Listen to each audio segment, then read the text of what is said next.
সবাই কেমন আছেন? আশা করি ভালো আছেন। আজকে আমি রান্না করব রিঠা মাছ। মাছটা ভালো করে গরম জল দিয়ে ধুয়ে নুন হলুদ দিয়ে রেখেছি, এখনও মাখাইনি। আর গ্যাসে কড়াই দিয়ে দিয়েছি, কড়াইটা গরম হয়ে গেছে। আমি এবার তেল দিয়ে দেবো। তেল গরম হয়ে গেছে, এবার আমি মাছগুলো মেখে নেব।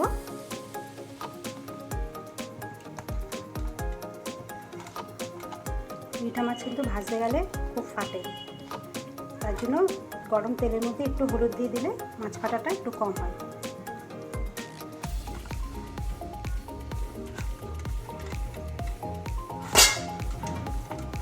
আমার মাখা হয়ে গেছে।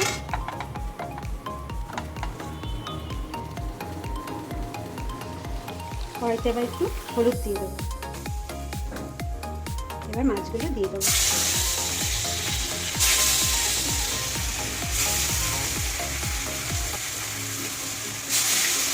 ঠিক আছে, মাছ কি খাচ্ছে? খাচ্ছে না।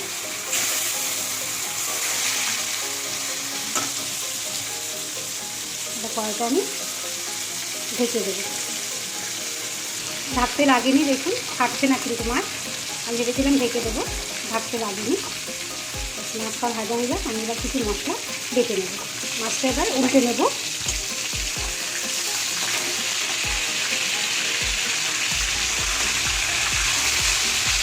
দেখুন ডুবো তুলে কিছু মাছ ভাজছি, মাছ কিন্তু একটাও ফাটছে না।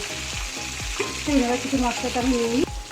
মশলা নিয়েছি একটা মিডিয়াম সাইজের পেঁয়াজ, কটা রসুন, একটা টমেটো। এটা আমি এবার মিক্সি বাটিতে দিয়ে আমি এবার মশলাটা তৈরি করে দেবো। ব্যাস দিয়ে দিয়েছি। এবার এটা আমি বেটে নিই মিক্সিতে। মাছগুলো আমার ভাজা হয়ে গেছে, এবার তুলে নেব।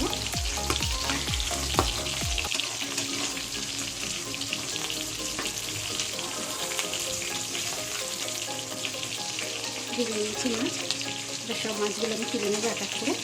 ব্যাস মাছ ভেজে তুলে নিয়েছি, দেখুন কড়া করে ভেজে নিয়েছি। এবার ওই তেলের মধ্যে আমি দিয়ে দেবো কটা জিরে ফোড়ন, আর দেবো দুটো তেজপাতা ফোড়ন। ব্যাস এটা একটু গরম হতে থাকুক। আমি দুটো টমেটো নিয়েছি, টমেটো দুটো কেটে নিই। জিরেটা ভালো করে ভাজা হয়ে গেছে, এবার টমেটো দুটো কেটে রেখেছিলাম, এই দুটো দিয়ে দেবো। মশলাটা বেটে রেখেছিলাম, এবার এটা দিয়ে দেবো।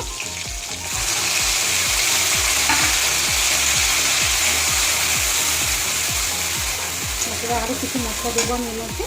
কিছু মশলা নিয়ে নিয়েছি, স্বাদ মতো নুন, জিরের গুঁড়ো, হলুদের গুঁড়ো, একটু আদা বাটা, শুকনো লঙ্কার গুঁড়ো আর ধনিয়ার গুঁড়ো। ব্যাস এবার এই মশলাটা আমি দিয়ে দেবো। দেবো একটু জল, এই বাটিটা ধুয়ে একটু জল দেবো।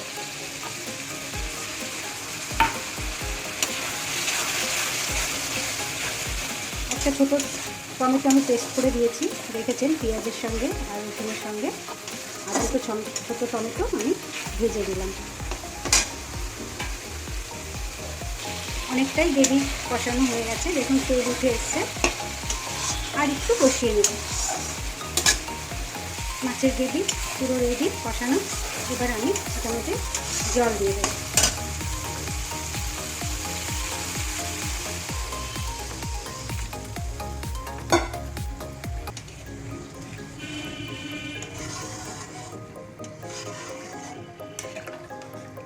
জল ঝোলটা ফুটতে থাকুক, তারপরে আমি মাছটা দেবো, একটু ঢেকে দেবো।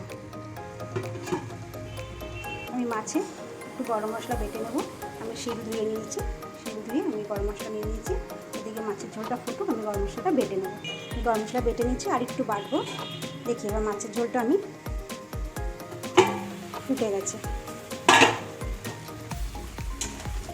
এবার আমি মাছগুলো দিয়ে দেবো এক এক করে, ভাজা মাছগুলো।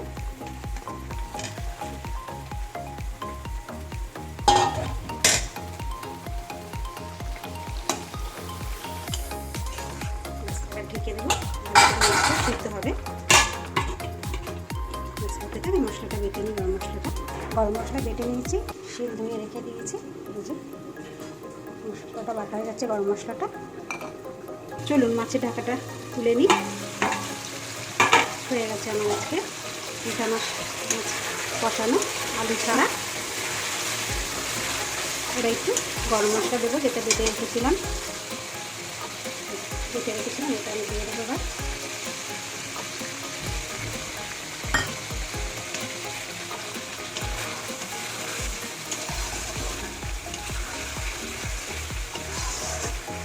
এবার এটা নামিয়ে নেব। ব্যাস আমার হয়ে গেছে আলু ছাড়া মিঠা মাছের কষা।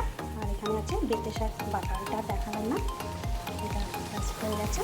আজকে এই পর্যন্ত। যদি ভালো লাগে একটা লাইক শেয়ার কমেন্ট করে দেবেন। আবার দেখা হবে। সবাই ভালো থাকবেন, সুস্থ থাকবেন।